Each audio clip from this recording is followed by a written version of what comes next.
Hi, thanks for watching. Today I wanted to talk about some tips on writing dialogue, three to be specific.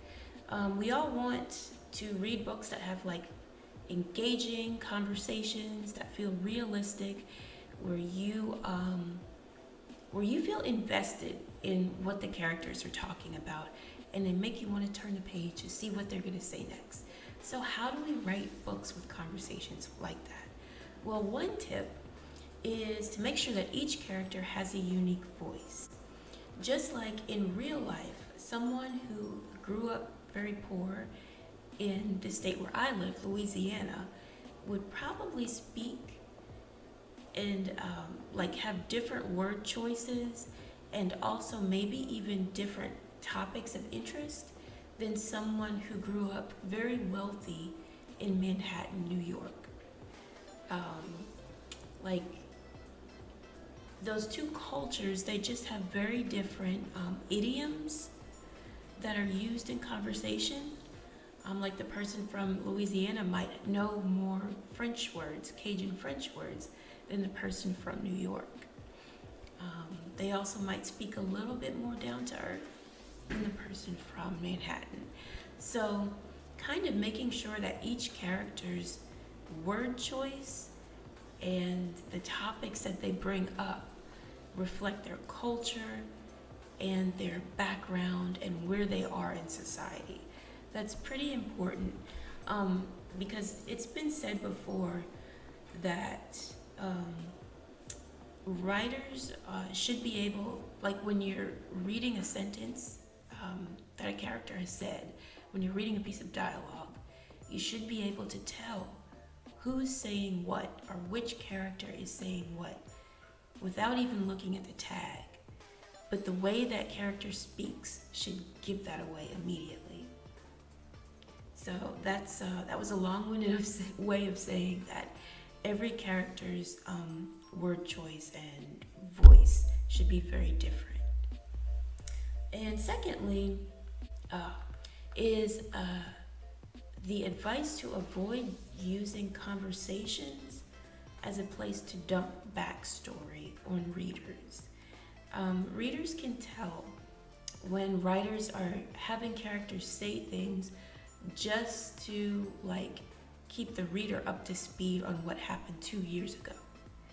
We can tell, and we don't necessarily like it. So it's good to avoid trying to use conversations as a place to dump backstory in on readers. Of course, it's okay to pepper it a little bit, sprinkle some backstory here and there into a conversation.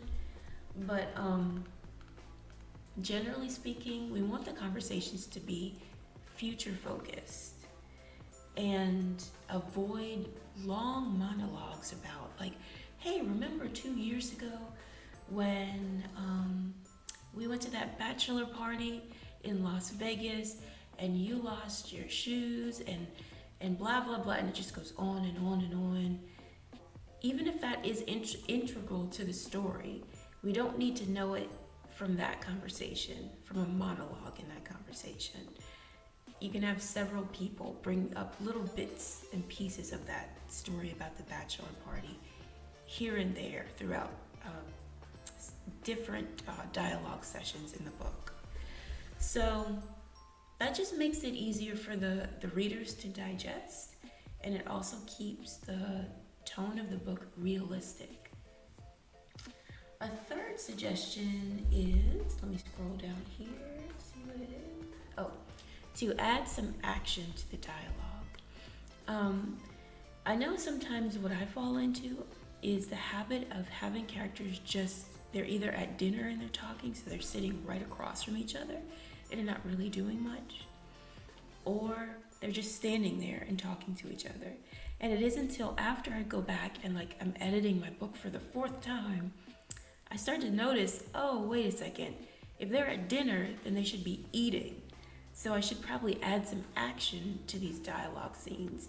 And that can actually bring some levity to scenes, like if someone's eating and they're so surprised they spit something out of their mouth or it flies out of their mouth. Or, I don't know, they drop their fork or something. or the waiter comes up and sort of interrupts them at an awkward moment. So it's good to add action to a lot of our dialogue scenes. And it could be maybe like even just having a cat if they're at someone's house, if the characters are at home and this person has a cat, the cat could jump into the scene and start doing cute things, and it just keeps the conversation feeling natural, because that's what happens in real life. Action happens, and it keeps it relatable because that's something that the readers can relate to. So I hope those 3 tips were helpful when it comes to crafting dialogue for novels. And just to recap, the first one was, I have a bad memory. What was the first one? Oh yeah, the first one was that each character should have a unique voice. They should not all sound the same, because everyone has different cultures, different ideas, and different experiences. And their dialogue and the way they speak should reflect that. And secondly, we don't want to use conversations in books as a place to dump backstory on readers. Readers don't like that. At least I don't. And thirdly, we want to make sure to add some action to some of our dialogue scenes. Like have them in a restaurant. Maybe they're babysitting. Maybe one of them's cleaning or whatever. Just make it more interesting.